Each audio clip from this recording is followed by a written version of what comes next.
I catch it.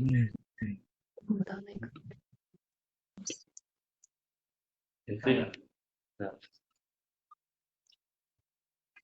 Hello, Mona. Hi. Hello, everyone. Hello. Hello. Sorry. Hey, Mona. Hi, Oh. nice to meet you with you, Mr. Hang. I don't know. You can see me? Can you see me? Yeah. Can you hear me? Yeah. Okay. Yes. Loud and clear. No.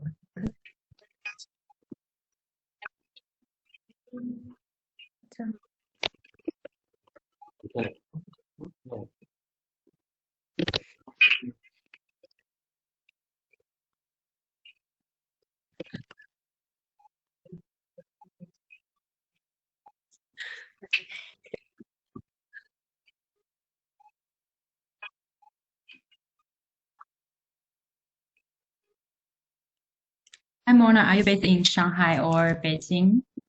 Based in Beijing. Ah, cool. Where are you? I'm in Shenzhen. Okay. Oh, okay. Hi guys. Our Yes. webinar will begin in 2:30. Let's wait for a while, yeah. Okay. Okay.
Sorry guys, give us the last 5 minutes. We're waiting for others to come in.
Hi, good afternoon, everyone. Thanks for tuning in. As the host and moderator for today's webinar, I'm very honored to have participants from various elite associations, especially from MA, Malaysian Association of Hotels, PATA, Pacific Asia Travel Association, Chinese Chamber of Commerce, our customers and my friends. Some people are from Singapore, Thailand, Australia, and China. Thank you very much. Please feel free to scan and follow our WeChat account, and we will send you the deck by the end of the section today. Okay, let's begin. Of course, Selamat Hari Raya to Muslim friends who are enjoying their festive day. And let me go through with you today about the platform that I'm using. It's called VOOV. As you can see, for those who are not familiar with the VOOV, there are a couple of buttons over there. Please try to mute yourself during the whole session. There's start video, share screen. Of course, only the co-hosts can share their screen. Of course, you could invite your friends to come in along. And there are chats. Feel free to drop us some messages, questions. We will collect the questions, and we only discuss it by end of the day during the Q&A session. So there are emoji over here for those who are presenting pretty well. Please give them a like, give them a thumb up. And there are a couple of settings over here. I think you do not really need that. Okay, let me have my introduction. My name is Hudson. I'm the Director, Strategy and Partnership for DigiLink Asia. DigiLink Asia was founded back in 2013 in Hong Kong.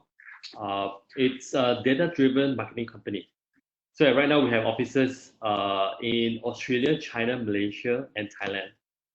What we do basically is that we help our clients tap on China market on digital and social platforms. Our clients are many tourism service providers such as hotels, airports, property, F&B, government agencies, and some global brands. So we are also the strategic partner for Bali Tourism Board. So by looking at this slide, what can you see from here? what came into your mind? 2020 is supposed to be a great year for home Malaysian because we're supposed to have a visit truly Asian Malaysia, visit Malaysia year. We'll also be having Malaysia-China Year of Culture and Tourism 2020.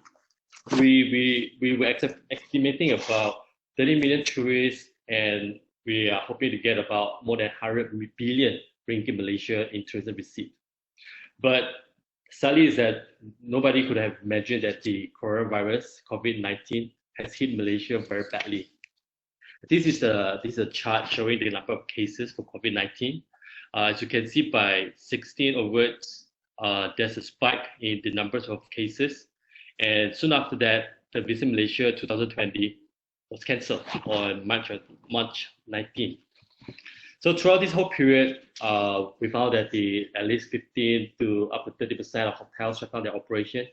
Some may have halted their businesses. So we'll find out more from Mr. Halim later on. Let's talk about China tourism industry. You can see from here, it tells that after February of 16, most of the Chinese, they are looking for travel outbound, travel inbound. They just can't sit at home. So there's a spike over here from February 16, and it goes up and up again. So some sharing for you. In China during April, there was supposed to be the Qingming Festival.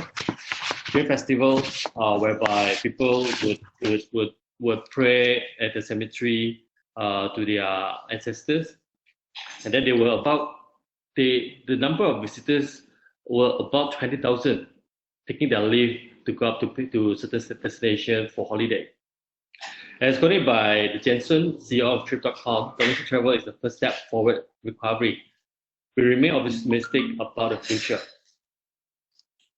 And there's some survey by IB Alliance Tourism Consulting, China Corporate Travel Group, and PATA, Pacific Asia Travel Association, saying that the appetite for almost 2/3 of Chinese citizens will resume traveling in 2020. And there's also some research by the Coterie. Chinese travelers will likely choose nearby destinations in Asia, such as Thailand, South Korea, and Vietnam, and Malaysia as well. Without further ado, let me introduce our first three panelists for today. Mr. Halim, American, Kishiwu Mona Liu. Thank you for participating. Halim American, a graduate in hotel management, is an experienced veteran in hospitality industry with over 32 years of international and local five-star hotels, including corporate management with the region. He is currently the acting president of Malaysian Association of Hotels and certified hotel administrator. While in the middle, Kishiwu, she has more than 7 years of experience in media and digital marketing industry. Prior to her tenure in Tencent, she had worked at 4M media agencies. With her experience in digital marketing and travel industry, she has successfully supported DMOs, attractions, aviation companies, and hotels to launch branding and performance-driven campaigns. On the right side, Mona Liu. She has been working as a director for an international partnership with Ma Hongwo, the biggest travel social network in China, superintending destination and brand cooperation globally. Since Ms. Liu joined Ma Hongwo, she and her team have successfully maintained and developed hundreds of partners, including airlines, hotel groups, automobile, financial brands, and etc. She has abundant experience in travel marketing. So before I pass on to our first panelist, please do like our page, WeChat official account, Facebook page, and LinkedIn page. So without further ado, let me pass to Mr. Halim.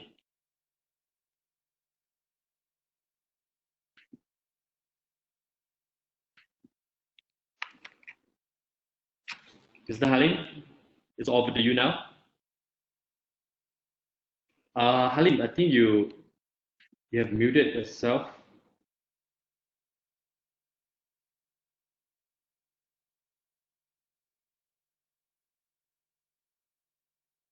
Let me help.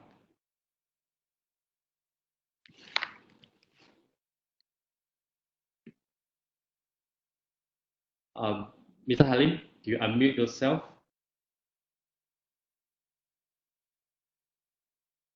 Give me a sec.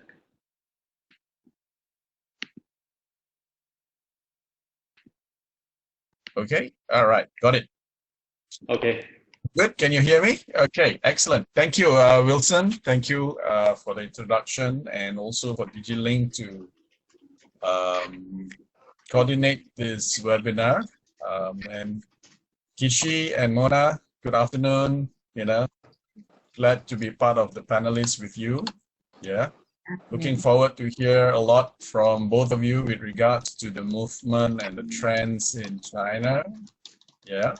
But before that, allow me to wish everybody Selamat Hari Raya once again. Okay. And before I go on, I would like to just share with all those that are participating or listening in to this webinar with regards to Malaysian Association of Hotels. Of course, we are more than a 40-year-old association, one of the old, probably the pioneer in the tourism industry in terms of the association base.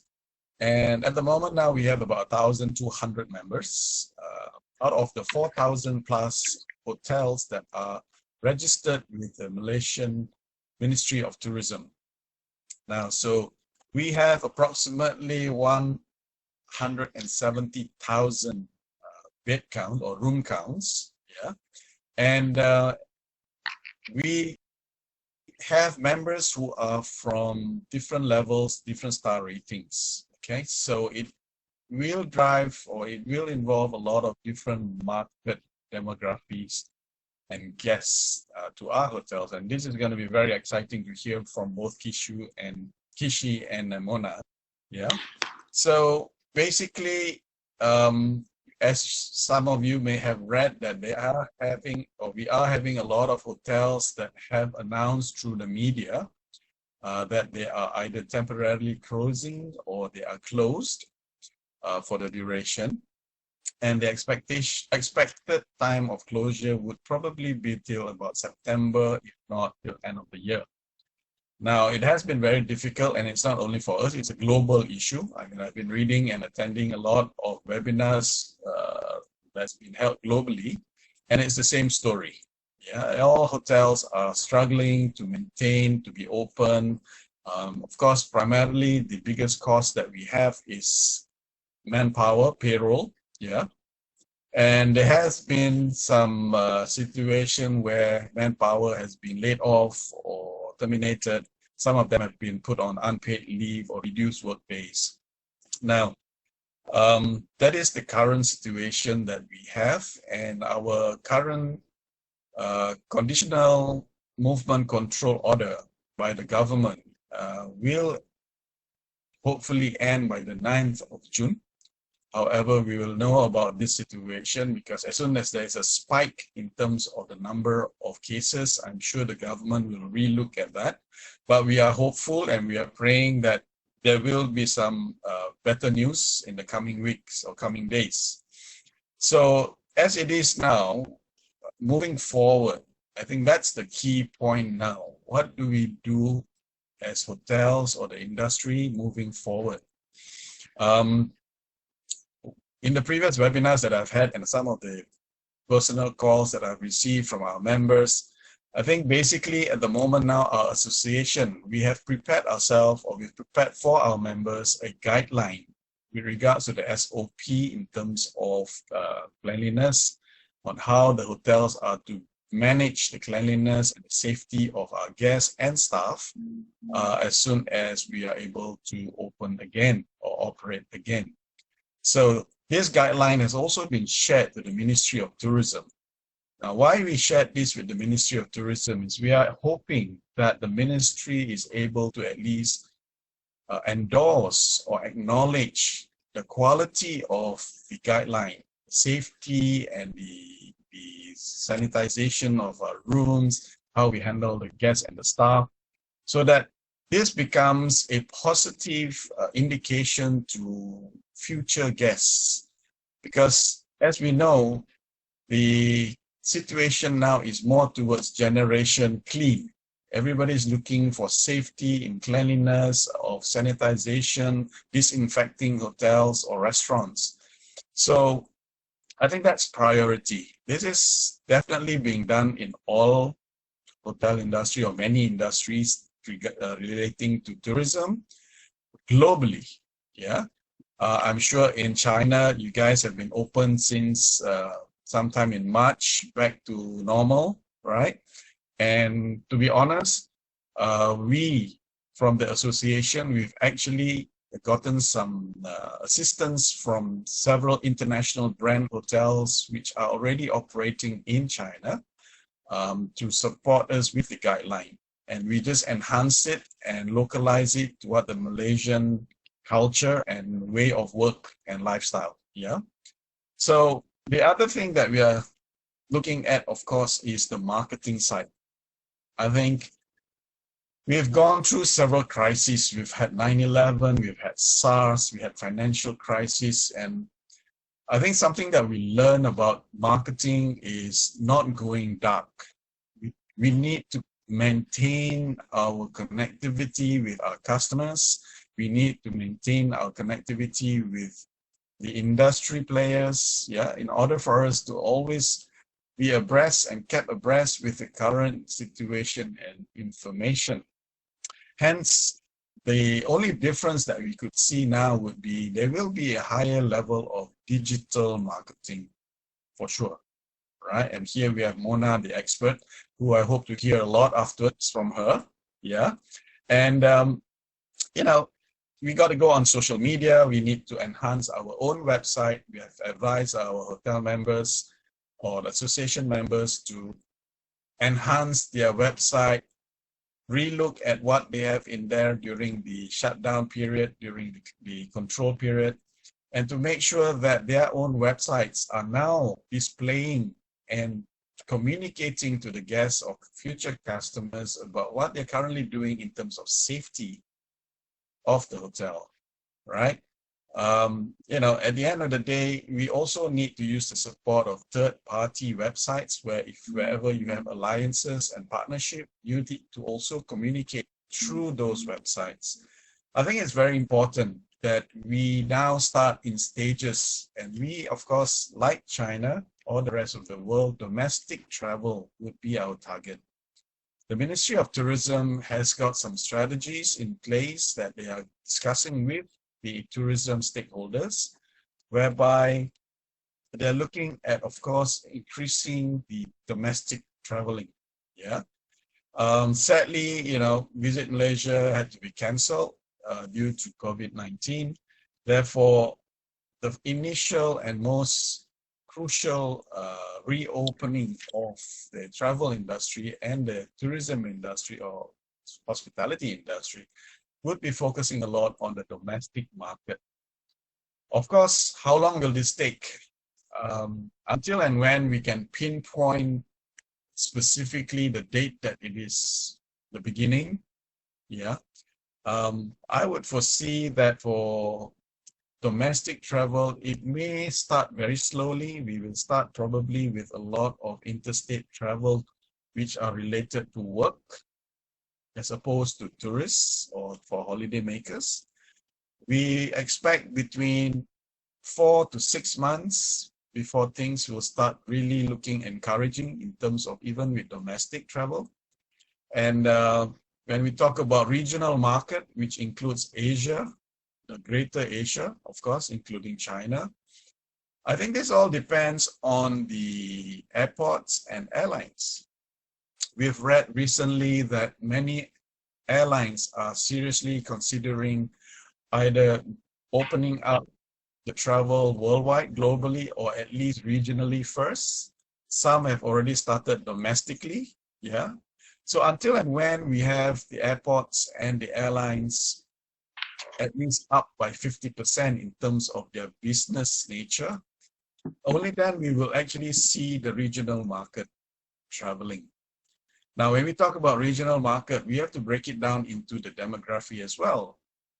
We've done, or Malaysian Association of Travel Agents has done a survey as well, and they've shared the information with us, and it's clearly indicating that majority of the next 3, 4, 5 months travelers are going to be the young people, the youngsters, right? So youngsters means social media. Youngsters means they will be looking at their phones all the time. And this is where the marketing will need to be reinforced and implemented, or, targeting this younger generation. Okay. And we talk about long haul. Well, I think that's going to take 1 year, if not more, before we talk about long haul from Europe, from the US or Scandinavia, coming back to Malaysia, or at least to Southeast Asia. Yeah. So some of the initiatives that we've discussed with the Ministry of Tourism from the hotel industry or the hotel operators is definitely to try and make it easier for those who are coming into Malaysia, whereby relook at the visa on arrival situation, because this will definitely enhance future traveling. Yeah. We have to realize that the new norm is probably here to stay for a while, until and when we are clear about vaccines available. Yeah. I've recently gone to the bank, and the bank, there are more people outside the bank nowadays than inside the bank, right? So moving forward with regards to Malaysia, unlike China, whereby you don't carry cash anymore. Everything is in your WeChat Pay and all those Alibaba Pay, right? Although Malaysia is slowly and getting into that phase of lifestyle, we do have certain challenges in the back end. In our banking, some banks, compared to some other banks in Malaysia, are probably a little bit more advanced. Yeah. We're talking about those people who are able to go contactless in terms of checking into a hotel, using new applications. All this will now need to be enhanced. Let's face it, the last time we are going to touch a receptionist, or rather say hello to a receptionist and shaking their hands in a hotel, that is not going to happen anymore. Everybody is going to be greeting each other literally 1.5 meters or 2 meters away, and you'll probably be wearing a mask at the same time. So, in hospitality, we talk about greeting with a smile, and sadly, you won't be able to see the smile anymore, right? So there has to be other ways and gestures to show that you're welcoming our customers. Those are little things that I think the moving forward new norm of what the hospitality industry is about. We can't enjoy buffet lunches anymore or buffet dinners anymore. Everything's gonna be a la carte. When you used to go out with friends, 5, 6 people, and enjoy and have a nice drink on a Friday just for the weekend, sitting in a bar or a lounge, or even going karaoke, all that's not gonna be existing anymore for a while, right? So these are again things that the hotels will need to adapt. I have advised a few of the people or the hotel members who've called me personally with regards to opening up of their restaurants, their bar, their lounge.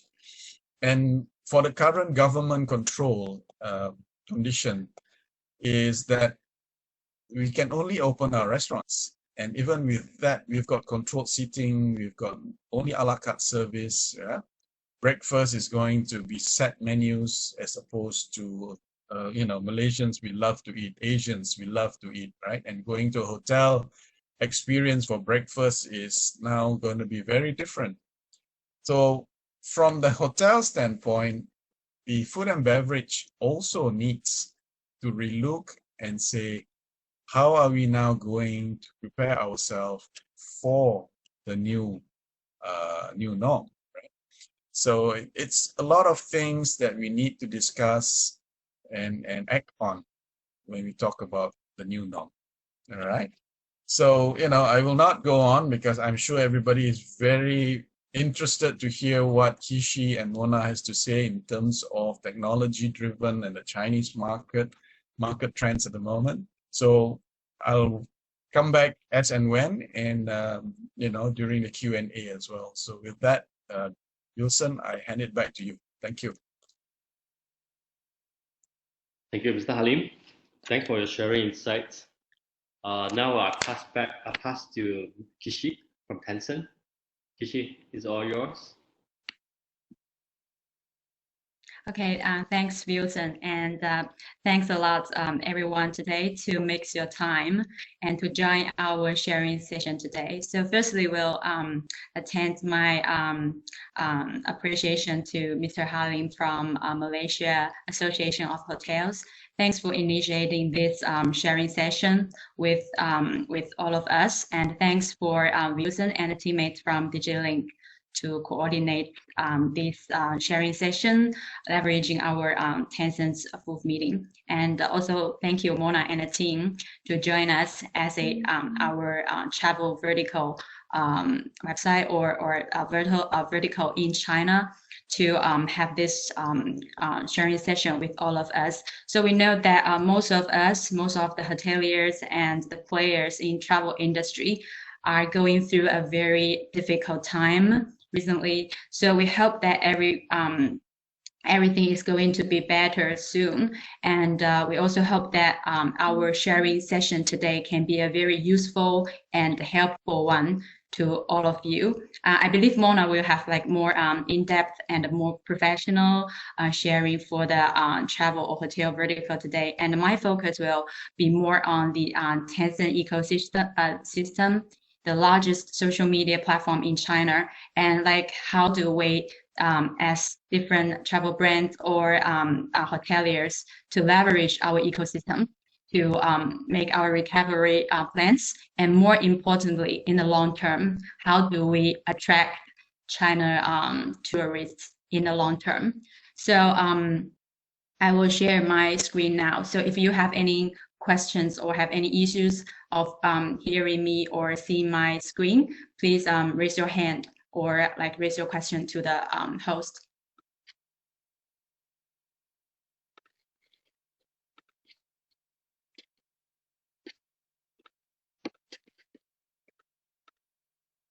Okay, can you see my screen now? Yes. Can you guys see my screen clearly? Okay. So also let me introduce myself a little bit more. I'm Kishi. I'm the Senior Business Development Manager from Tencent.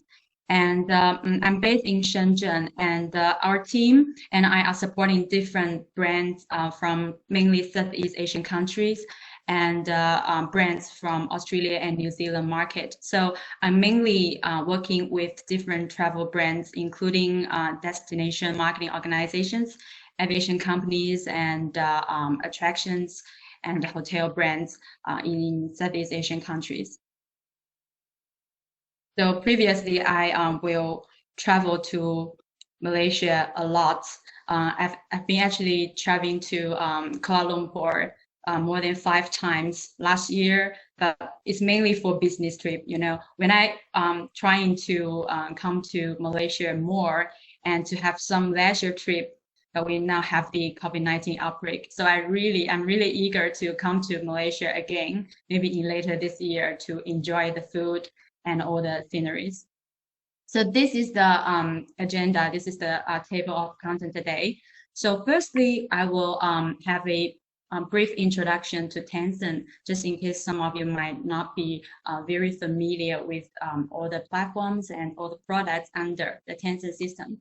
And the second part, I will share a market trends during and after COVID-19 and how user behavior have been changed and how their attitude towards outbound trips, like traveling abroad, have been changed. And also the changes on their attitudes and the behavior have been significantly reflected in Tencent's product and Tencent's platform. So we will also share the figures to you guys. And the third part will be some of the brands, have started their marketing campaigns with Tencent. Some of them started the campaign very early, even during the COVID-19. And most of them, I think, more and more of the brands have gradually started their recovery campaigns or some of the social responsibility, like the branding campaigns recently. And the fourth part will be a summary of our recommendations. And we also shared some surveys, some insights, and we'll summarize some tips for all of us today.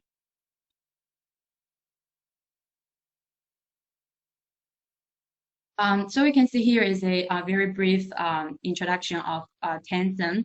We are one of the biggest internet companies in the world. So we can see we ranked maybe like 5 following Google, Amazon, Facebook, and Alibaba. So for our first, the largest social media platform, WeChat, we have achieved 1.2 billion monthly active users in our latest annual reports. And the second one is a mini program.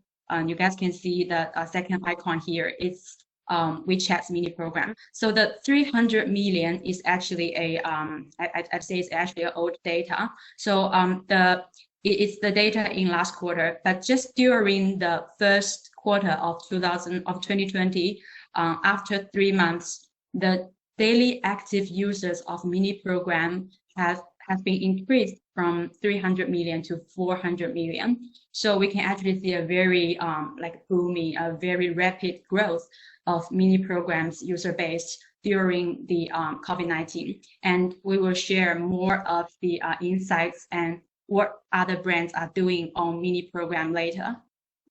And on the right-hand side, we can see that among different mainstream media platform in China, the Chinese netizens actually spend most of their time on Tencent and Tencent's related platform, including QQ and QQ Zone, and also the fifth icon is the Tencent Video, and also a lot of Tencent games. Many of you might be very familiar with PUBG and AOV, etc., etc. So those are Tencent's key products that you might be more familiar with. So I'm not sure if any of you guys have bought Tencent stock. If yes, you will be probably heard some good news in Q1 and in the previous week, because the stock price is quite good. So I'm actually working for you guys to earn more money. Okay. And the second slide, I will be showing with you guys a more comprehensive understanding of Tencent's different verticals and Tencent's different platform. So you can see that the upper column is actually Tencent's products and Tencent's platform in different categories. And the lower part is those apps and platforms that you guys may be more familiar with in the worldwide. So we are doing a mirror comparison here to help you guys to easier understand what is Tencent's platform and what we are doing. So we can see in the social networking, we see WeChat. I believe most of you guys might be more familiar with WeChat because WeChat is also available in Malaysia local markets. And we also have QQ here, QZone here. So just insight I would like to share with you guys here. QQ is actually becoming more and more popular in mainland China nowadays.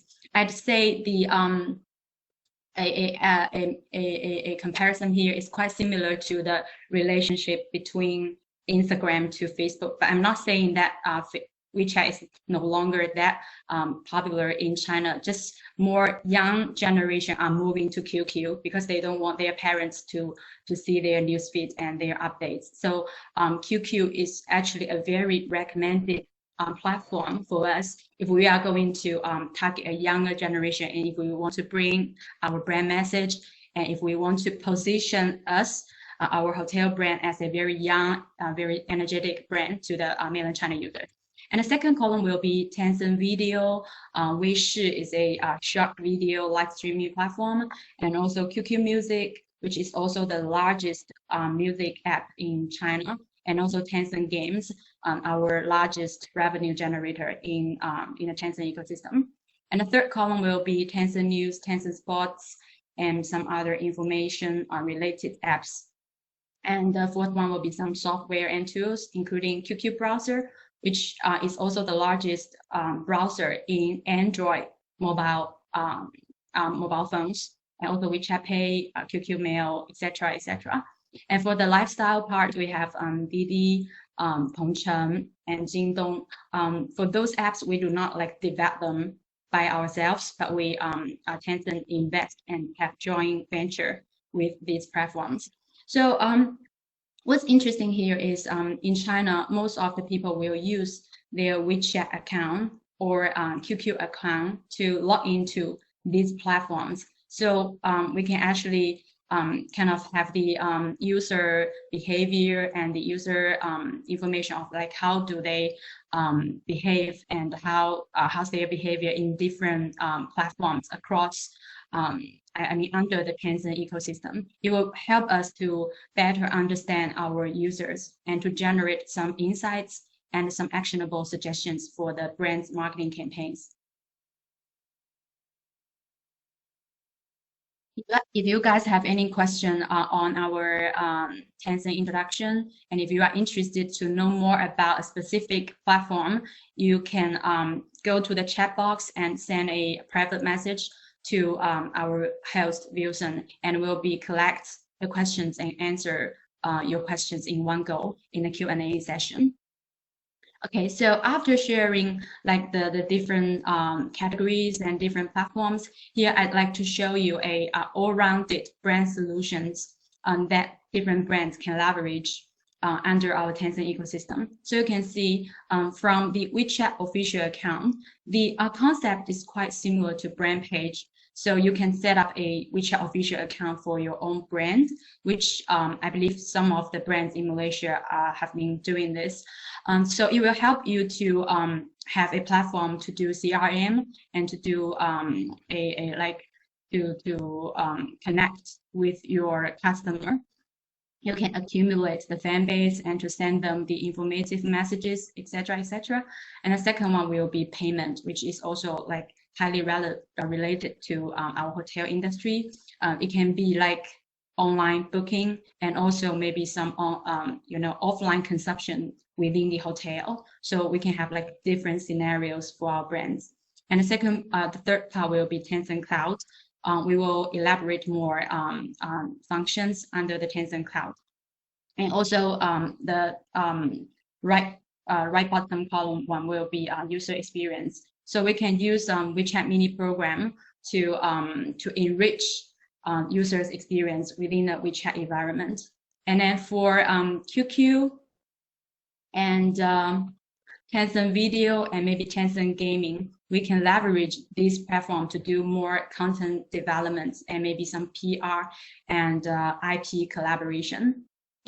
The last part will be Tencent ads. So the last elements is after we have established all of the first 5 elements, we will be encouraged to deploy some advertising resources to help maximize what we have done within the WeChat environment.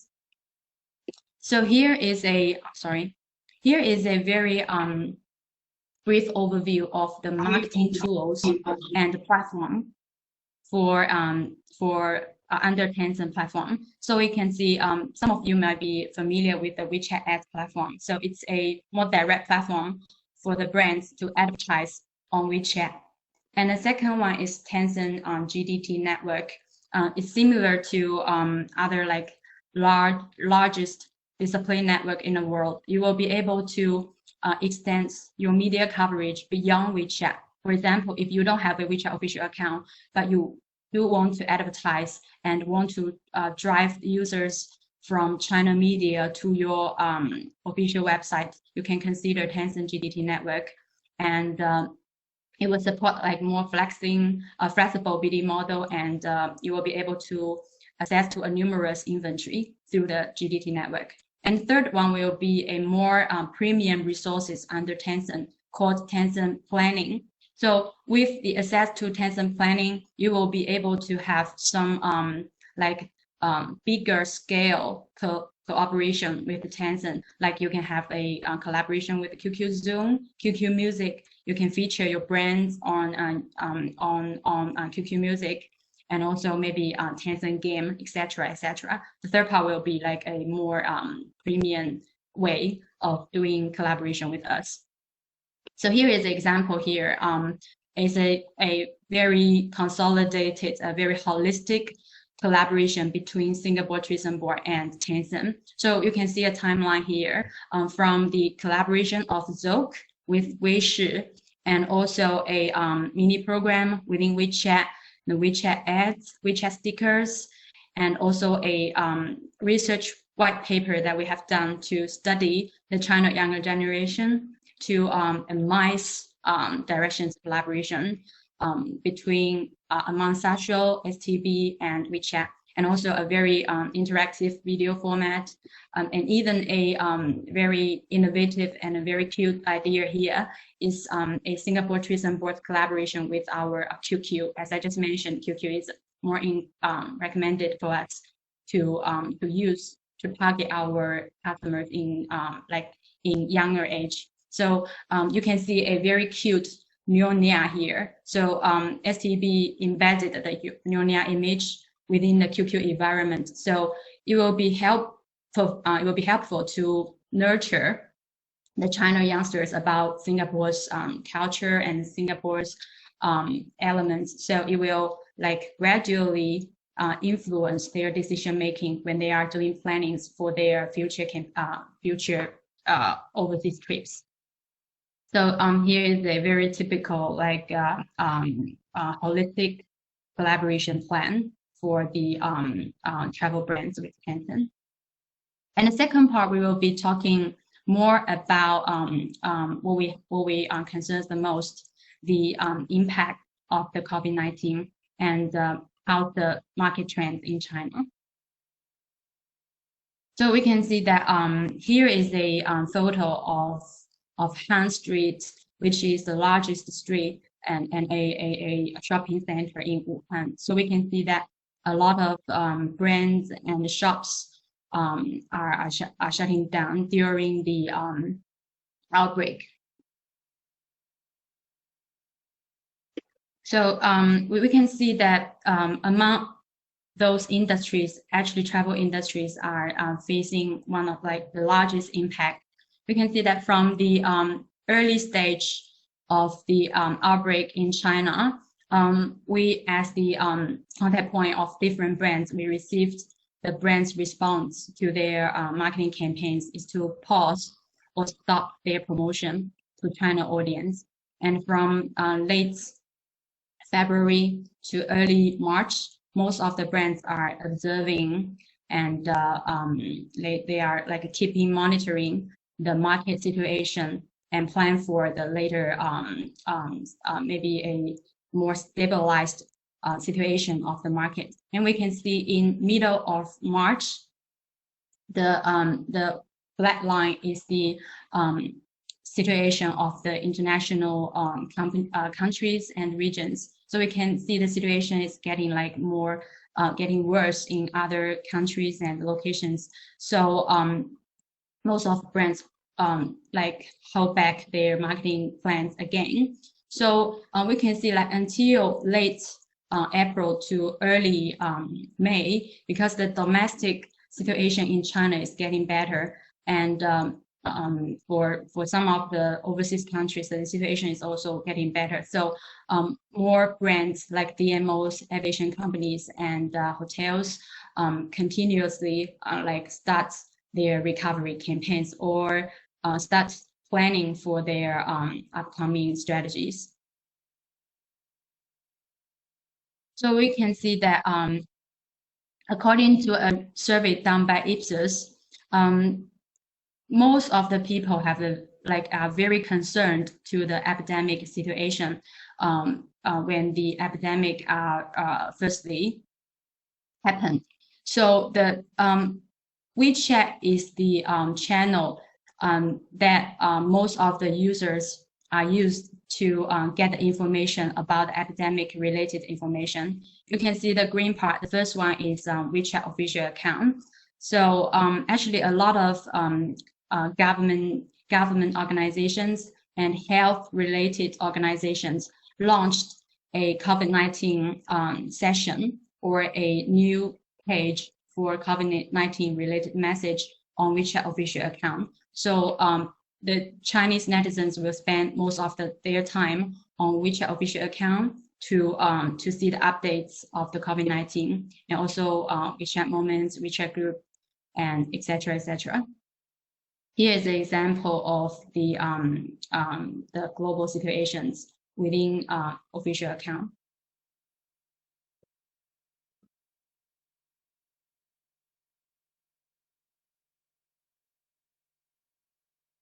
And here we've also prepared a typical daily routine of Chinese users within the COVID-19, during the COVID-19. So people will wake up in the bed very early. So they will check the ongoing situation of the epidemic situation worldwide. That was also the first thing that I was doing during the during the outbreak.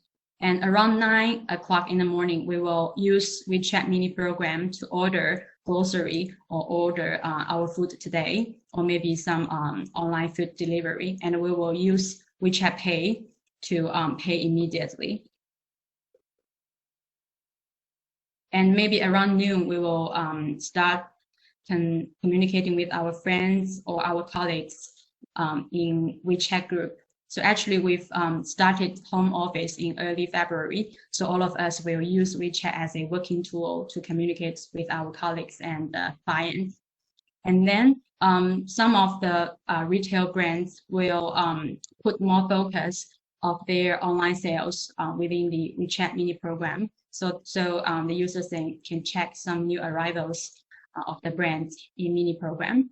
And maybe in 5 p.m., the users can take a exercise with live tutorials. So here is a live stream function of WeChat mini program called 看点. So it's actually a self-developed live streaming platform by Tencent. More and more brands are leveraging the 看点 live streaming within WeChat to follow the sectors, the key KOLs that they are interested in, and they can also be redirected to the online shop or maybe a hotel booking page to make immediate purchase.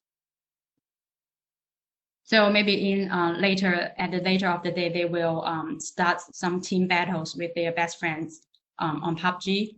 And then in the evening, they can watch TV and films on Tencent Video. And when they are going to go to bed, they will check the WeChat moments again and to interact with their friends' self-made cuisine. And maybe they will check the epidemic status once again before they fall asleep. So we know previously we have shared the changes of user behaviors on WeChat. So we can see that actually these changes have significantly reflect in Tencent's ecosystem. The first part will be, of course, the health concern, because people are very concerned about the sanitization of their facilities and the situation of the epidemic, and to see if there are any suggestions or advice from the experts or doctors of how do they protect themselves and how do they do what they can do to improve their immune system. So people have been spending more time on Tencent News app. The daily active users have been increased 30%. And for the home entertainment parts, it's easier to understand because people cannot go out. They are during the quarantine time. They have been spending more time on Tencent Video and Tencent Game. The third part will be WeChat-related environments. So the traffic on WeChat in moments have been increased 15% to 20%, and the traffic increase in mini program usage have also been like doubled during the Chinese New Year period. But in terms of the overall daily active users, as I have mentioned, it's been increased from 300 million to 400 million. And the fourth column will be mainly for mini program. So we can see people 147% more people order their vegetables and groceries within our mini program, because it's actually a closed loop environment. If they receive a link from their friends, or they see their friends share the mini program on their WeChat moments, or maybe they see a ad, they see an advertisement from a brand, they can just click onto the mini program and select what they are going to buy and use WeChat Pay to pay immediately. So it's actually a very short conversion path within WeChat mini program. And also this consumer journey and the pattern can be applied for different industry, not only to the like retail. It's also like very applicable for the hotel industry as well. So here are more case studies here. You can see the left one.